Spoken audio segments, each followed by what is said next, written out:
Top quality और consistent performance के लिए सिर्फ सिल्वर पंप नाम याद रखना।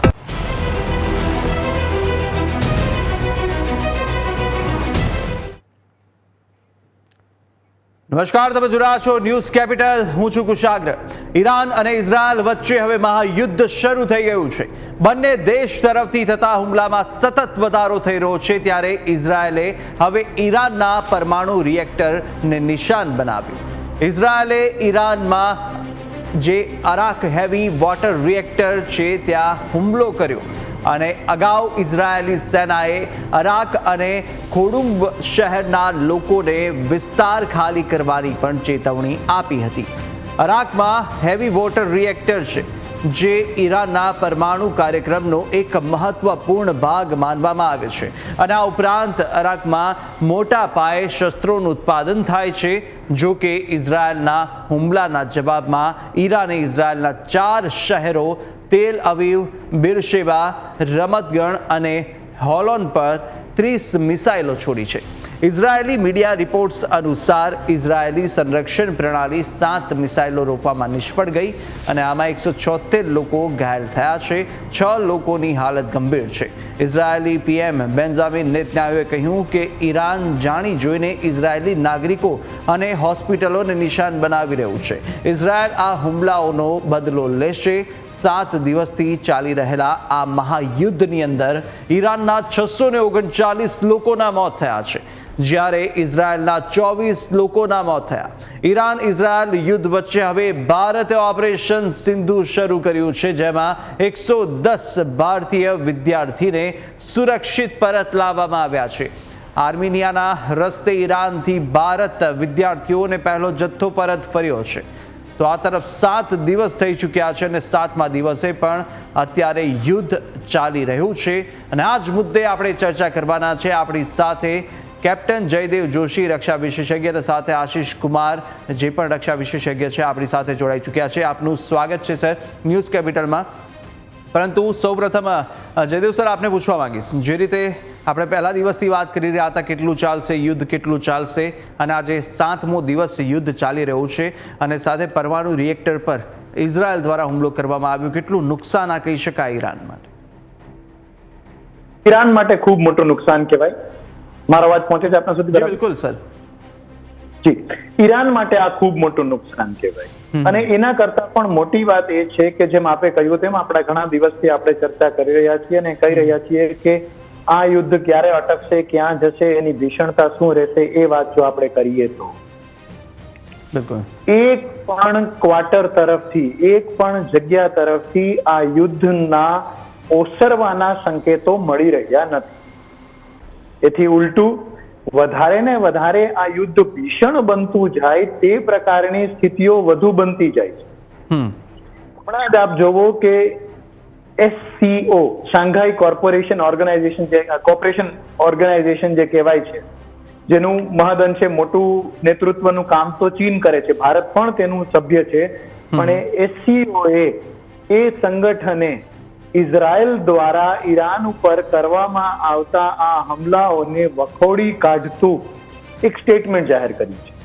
તે વાત અલગ છે, ભારતે પોતાની જાતને તેનાથી ડિસ્ટન્સ કરી લીધું છે, કારણ કે ભારત 100% તટસ્થ રહેવાની નીતિનું પાલન કરશે અને આઈડિયોલોજીકલી ભારત પોતાની જાતને ઇઝરાયલ સાથે વધુ અલાઇન્ડ સમજે છે, નહીં કે ઈરાન.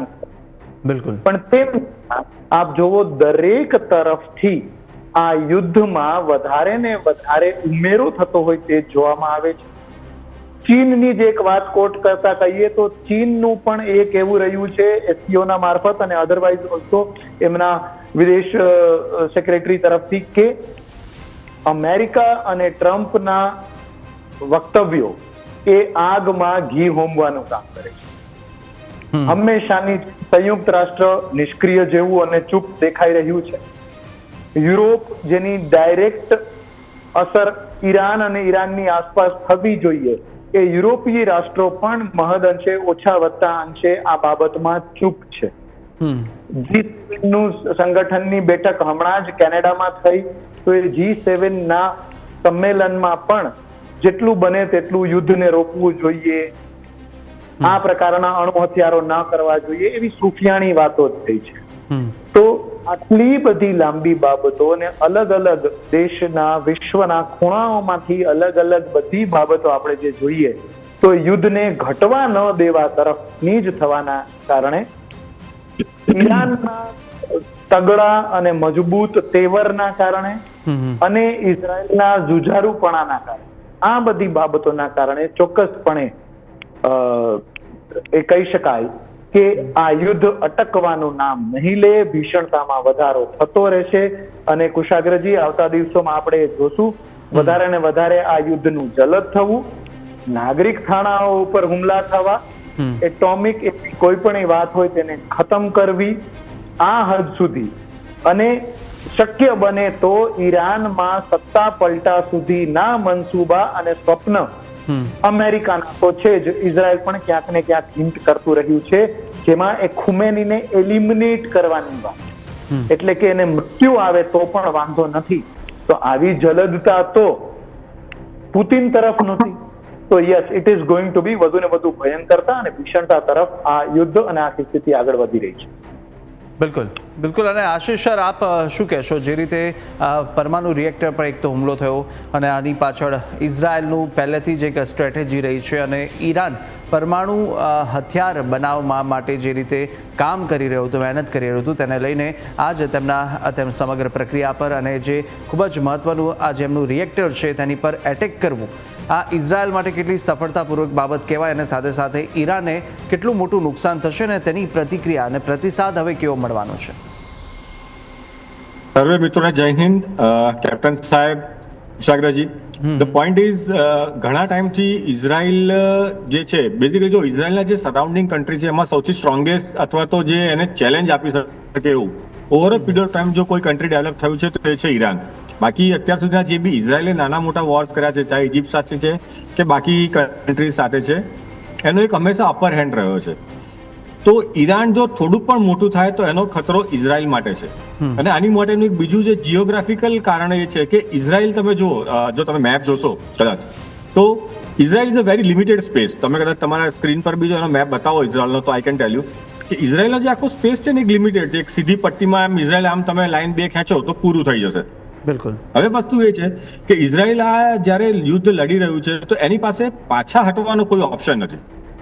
એ જશે તો ખાલી આગળ જ જઈ શકશે, કારણ કે પાછળ કશું છે જ નહીં. એ પાછળ કેવી રીતે જાય? સપોઝ એમ કે આપણે અત્યારે ઇન્ડિયા અને પાકિસ્તાન વચ્ચે ઓપરેશન સિંદૂર ચાલતું હતું ને, એક લિમિટેડ કન્ફ્લિક્ટ થઈ હતી અને આપણે જે રીતે પાકિસ્તાન પર અટેક કર્યો, અને કદાચ ધારો કે પાકિસ્તાને આપણી પર બી અટેક કર્યો તો આપણે 2 સ્ટેપ પાછળ જાત, ટુગેધર ગેધરિંગ કરે અને પાછા એને રિટાલિએટ કરવાનો આપણી પાસે ઓપ્શન હતો, સ્પેસ હતો, પોસિબિલિટી હતી.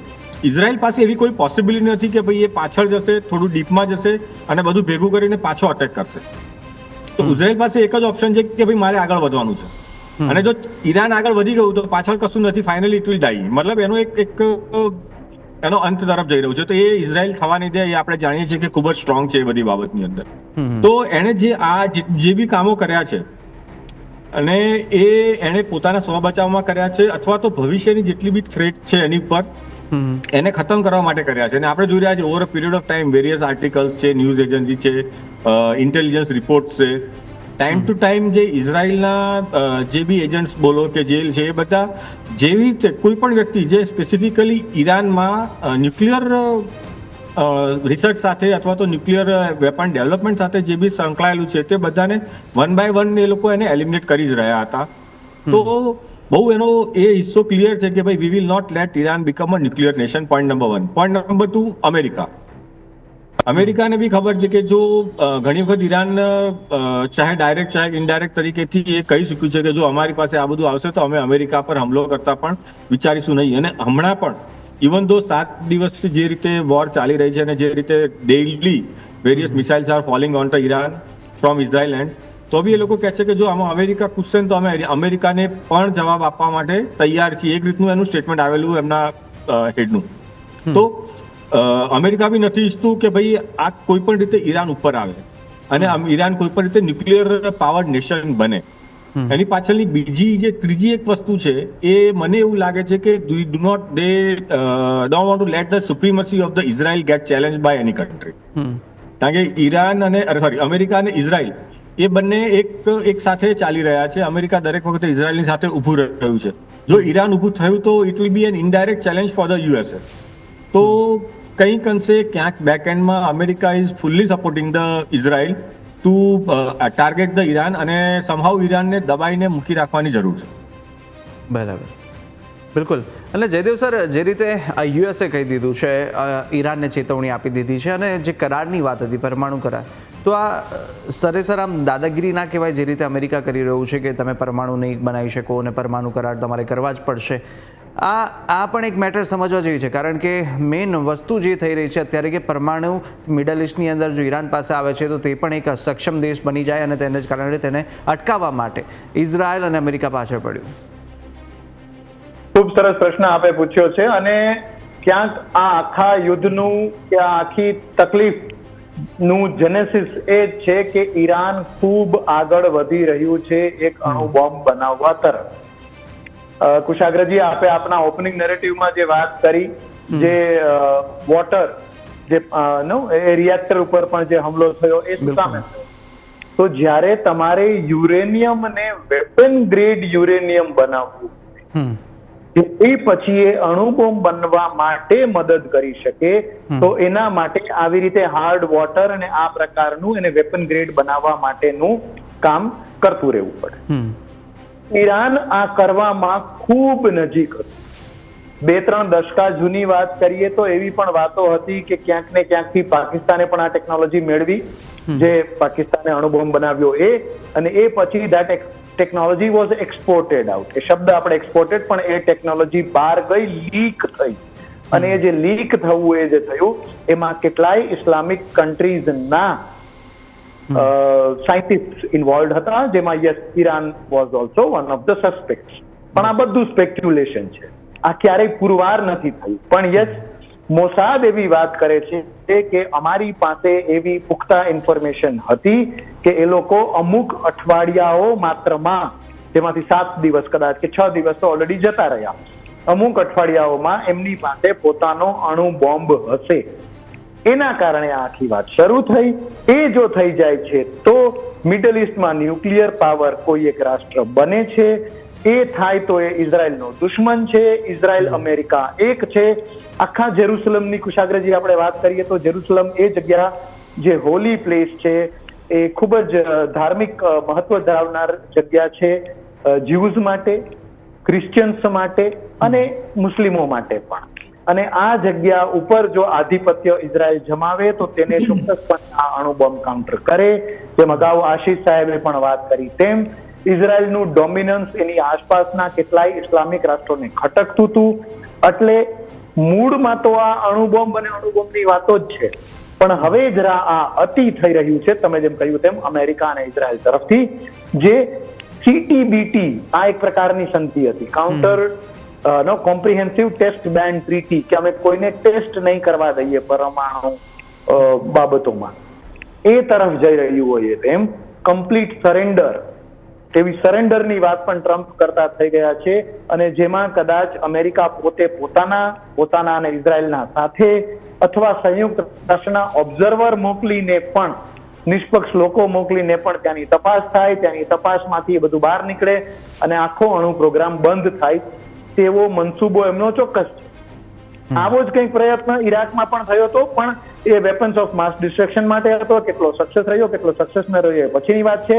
પણ આ વાત જ કે અમે અણુ તમારા રિએક્ટર ચેક કરશું, બાકી બધું ચેક કરશું, અને શું તમે કોઈ અણુ બોમ્બ બનાવવા નજીક છો તો એના ઉપર અમે અમારી વોચ રાખશું, સુપરવિઝન રાખશું, આવી આકરી શરત મૂકવી. ઈરાન આ સ્વીકારે નહીં એ સ્વાભાવિક છે, અને ના સ્વીકારે એટલે એના ઉપર અટેક કરવાનું તેને બાનું મળે ઇઝરાયલ અને અમેરિકાના સમર્થિત ઇઝરાયલને. આ અમેરિકાનો ગેમ પ્લાન તો ચોક્કસ. ઇઝરાયલ જે લડી રહ્યું છે એ પોતાની એક્ઝિસ્ટેશન લડાઈ લડી રહ્યું છે, એ પોતાના અસ્તિત્વ માટે લડી રહ્યું છે. પણ યસ, ચોક્કસપણે અમેરિકાના આ પ્રકારના હિત ખરા જ કે તેની વિરુદ્ધ ઇસ્લામિક રાષ્ટ્ર પાસે આ પ્રકારનો કોઈ અણુબોમ્બ આવે તો તેના જીઓપોલિટિકલ હિતોના ખતરામાં થાય. બિલકુલ, બિલકુલ. અને આશીષ, આપણે આ વાત કરી બંને દેશોની, અત્યારે મિડલ ઇસ્ટની અંદર જે રીતે તણાવ વધ્યો અને આ યુદ્ધ 7 દિવસ સુધી ખેંચાયું, હવે એક સ્ટ્રેટેજી બંનેના યુદ્ધની જે નીતિ હોય છે તે કયા દિશામાં અત્યારે જોવા મળી રહી છે, અને આપે જે રીતે અનુમાન લગાવ્યું હશે આટલા દિવસો દરમિયાન, કોની સ્ટ્રેટેજી અત્યારે વધારે અસરકારક રીતે જોવા મળી રહી છે? ઓપરેશનલ ક્ષમતાની વાત કરીએ બંને દેશોની તો કોની સદી વધુ સારી છે અન્ય દેશો કરતાં? અત્યારે બંને દેશો એક સ્ટાન્ડર્ડ ફોર્મ્યુલા પકડીને ચાલી રહ્યા છે, never back down. Neither Israel is ready to surrender, not Iran is ready to surrender. બરાબર. હવે અત્યાર સુધી એવું હતું કે ઇઝરાયલના skies were very safe, nobody can penetrate, એમનું જે સિસ્ટમ છે વગેરે વગેરે. પણ તમે જોયું કે સમહાઉ કેન પ્રકારે પણ કોઈ પણ કારણસર Iran is now successful to target various places in to Israel. અને બીજું જેમ મેં કહ્યું કે ઇઝરાયલ એક બહુ લિમિટેડ જગ્યા છે, એટલે ઈરાનને બહુ મહેનત કરવાની જરૂર નથી. એ ઇવન સ્મોલ રેન્જની મિસાઇલ્સ બી મોકલશે તો એ આરામથી એને ટાર્ગેટ કરી દેશે. કદાચ 1000-2000 કિલોમીટર રેડિયસની અંદર તો આખું ઇઝરાયલ ખતમ થઈ જાય છે, એનાથી બી ઓછા પેલા એની અંદર. તો ઈરાન માટે ઇઝરાયલ પર અટેક કરવું એક આસાન વસ્તુ છે, પણ એ અત્યાર સુધી એટલે સક્સેસફુલ નહોતું થતું કે ઇઝરાયલની જે ડિફેન્સ સિસ્ટમ હતી એ બહુ સ્ટ્રોંગ હતી. But somehow now Iran has found out the ways to penetrate through that defence system and attack on the Israeli cities or the places of the importance.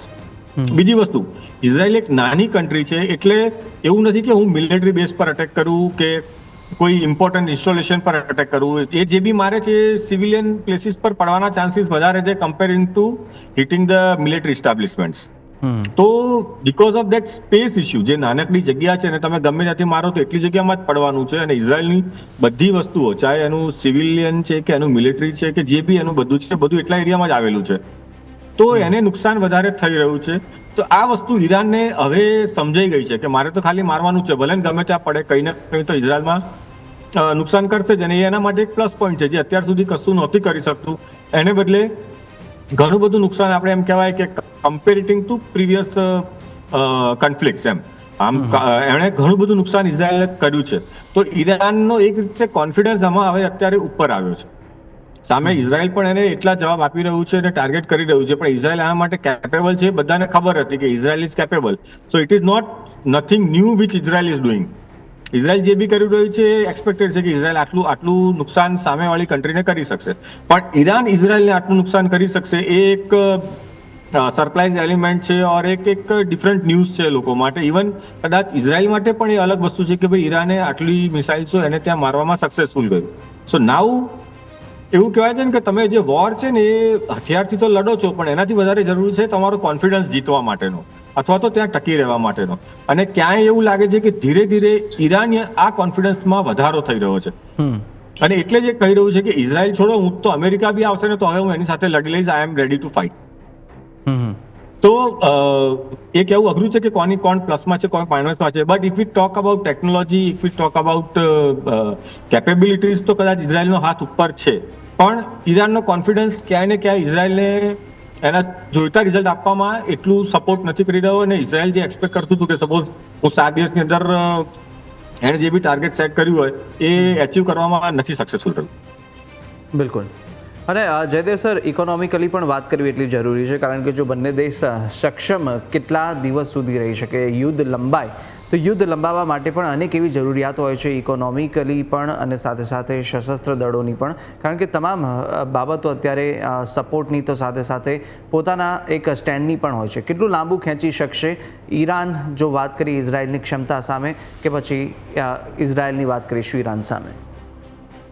જી કુશાગ્રજી, આપે જે આ પ્રશ્ન પૂછ્યો છે આને હું આપના અગાઉ પૂછેલા પ્રશ્ન સાથે કનેક્ટ કરવાનો પ્રયત્ન કરું તો આપણને વધુ સરળતાથી આ વાત સમજાશે કે આ યુદ્ધના કારણો પાછળ અણુબોમ્બ એ એક વાત છે અને એક વસ્તુ છે.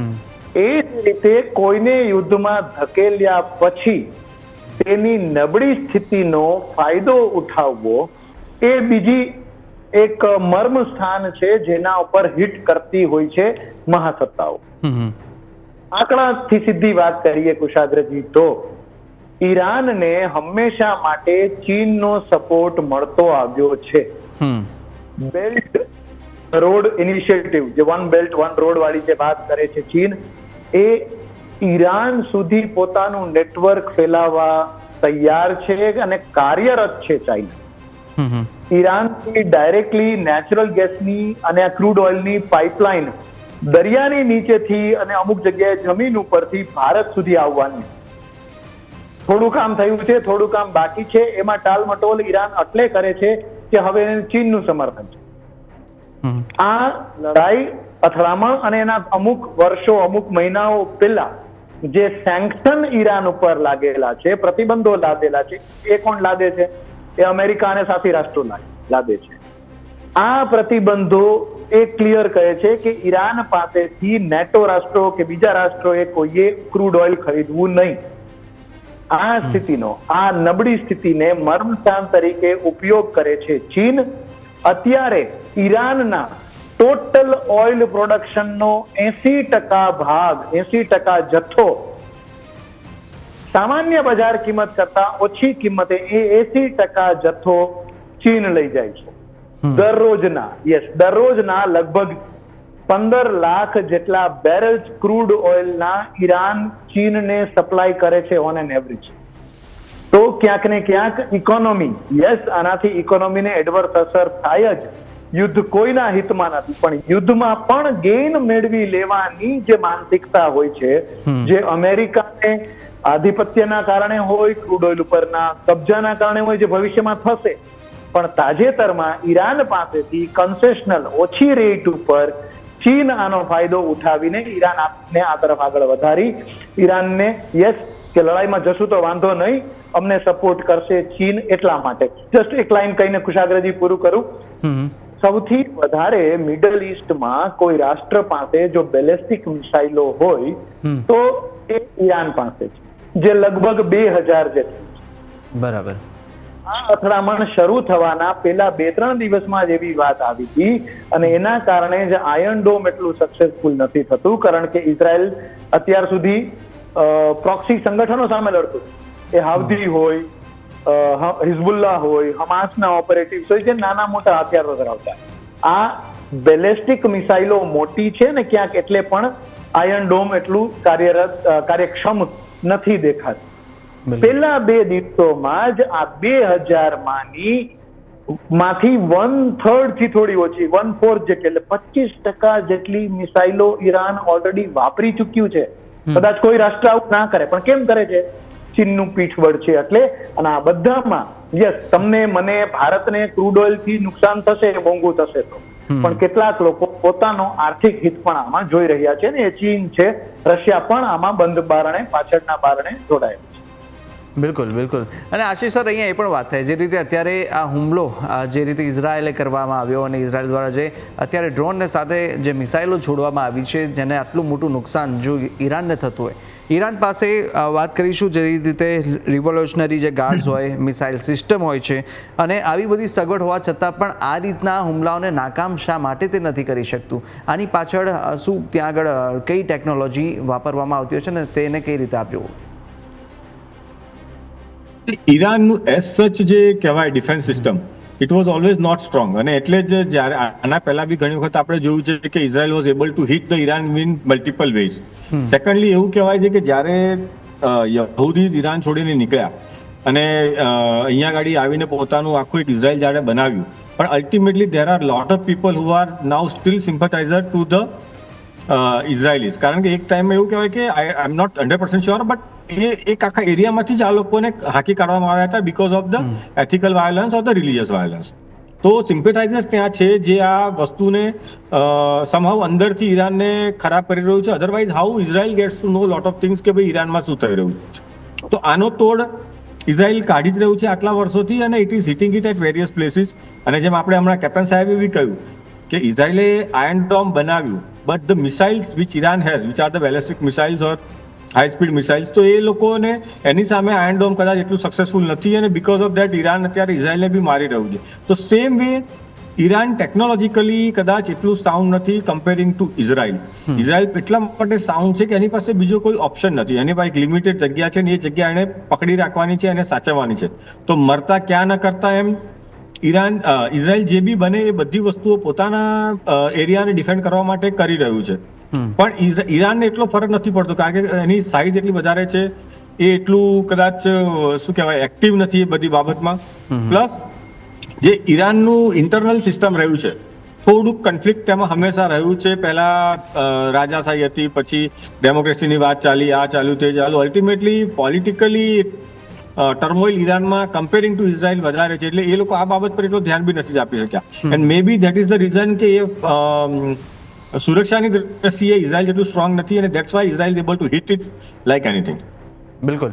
અને જયદેવ સર, એક છેલ્લો સવાલ, અને આપણે ટૂંકમાં આપની પાસે જવાબ લઈશ, કારણ કે IAEA એમણે અત્યારે કહ્યું છે કે ઈરાન કોઈપણ પ્રકારના ત્યાં આગળ પરમાણુ હથિયાર નથી બનાવી રહ્યા, તેવા કોઈ જે તેમની પાસે જે પુરાવા છે તે નથી મળી રહ્યા, અને આ એક એમનું નિવેદન આપ્યું. આ બાદ હવે આ કઈ રીતે પગલાં લઈ શકે, અને સાથે સાથે યુએનનું સ્ટેન્ડ અને તેમના પગલાં કેવા હોઈ શકે? બહુ ટૂંકમાં આપે પૂછ્યું, અને આમ પણ જો આનો જવાબ આપું સાવ ટૂંકમાં, તો આનાથી કશું થવાનું નથી.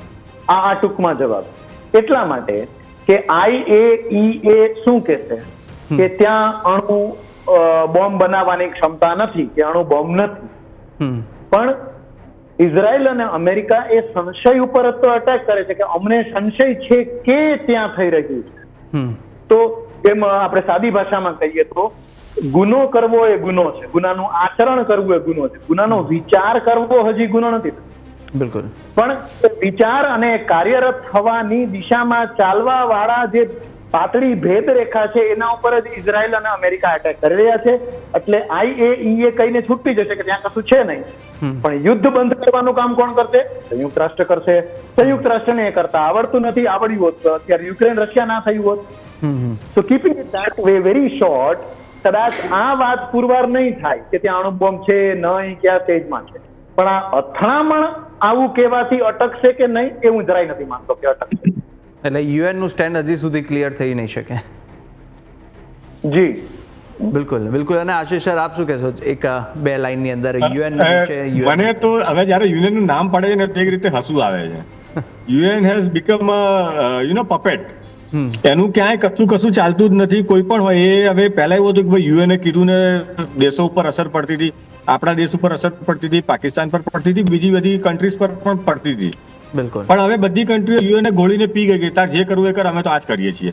તો યુએન નું માનવું એ બી ઇઝરાયલ અને ઘણા આટલા વર્ષોથી એ કહી રહ્યું છે યુએન ઇઝરાયલને કે ભાઈ તમે આવું ના કરો, તમે પેલેસ્ટાઇનમાં ના કરો, તમે ઠીકણામાં ના કરો, એ કંઈ માનતું જ નથી. એટલે as far as Israel is concern એને માટે યુએન કશું છે જ નહીં. ઇટ ડઝ નોટ એક્ઝિસ્ટ, એક રીતે પ્લેન લેંગ્વેજમાં કહીએ તો. અને એનું પાછળનું કારણ છે કે મોટા ભાગનું જે બી યુએન થઈ રહ્યું છે એનો સપોર્ટ પૂરેપૂરો અમેરિકાનો છે. તો યુએન ખુદ અમેરિકાના દમ પર ચાલી રહ્યું છે ને અમેરિકા ઇઝરાયલને કહે છે કે I am with you, you do whatever you want to do.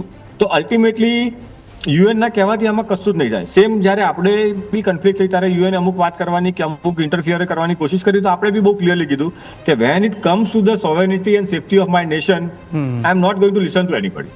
V know how to defend ourself. Same is the stand of the Israel since many years. અને હવે તો ઈરાને પણ કહી દીધું છે કે ભાઈ હું તો અમેરિકાને જ ઠોકવા તૈયાર છું, તો તમે તમારી ક્યાં વાત કરો છો, તમે તમારે શાંતિથી બેસી રહો. તો અલ્ટિમેટલી યુએન નું કહેવાથી કોઈ જ ફરક નહીં પડતો. અત્યારે કોઈ નાની કન્ટ્રી એવી હોય તો અલગ વસ્તુ છે, બટ ધીસ પીપલ આવે ને પેલું કહેવાય ને ખાઈ પીને હજમ કરી ગયા, ઢકાર બી નથી લીધી, એવી કન્ડિશન અત્યારે યુએન કરીને મૂકી દીધી છે. એટલે યુએનને જોઈને જ્યારે આપણે શરૂઆતમાં કીધું કે હસવું જ આવી જાય નામ સાંભળીને, તો આ જ એનો સ્ટેન્ડ અત્યારે ક્લિયર થઈ જતો હોય છે. અને જયદેવ સર, આશીષ સાહેબ બંને અમારી સાથે આ ચર્ચામાં જોડાયા, ભાગ લીધો તે બદલ આપનો ખૂબ ખૂબ આભાર. અત્યારે તો 7મો દિવસ અત્યારે ચાલી રહ્યો છે ને યુદ્ધ હજુ પણ યથાવત છે. હવે જોવું એ રહ્યું કે ક્યાં સુધી આ યુદ્ધ ચાલે છે અને કઈ રીતને નુકસાન અત્યારે તમામ વિશ્વને આ યુદ્ધથી થશે. હાલ બુલેટિનમાં બસ આટલું. વધુ મહત્વના સમાચાર અપડેટ માટે આપ જોતા રહો ન્યૂઝ કેપિટલ. મને આપશો રજા. નમસ્કાર.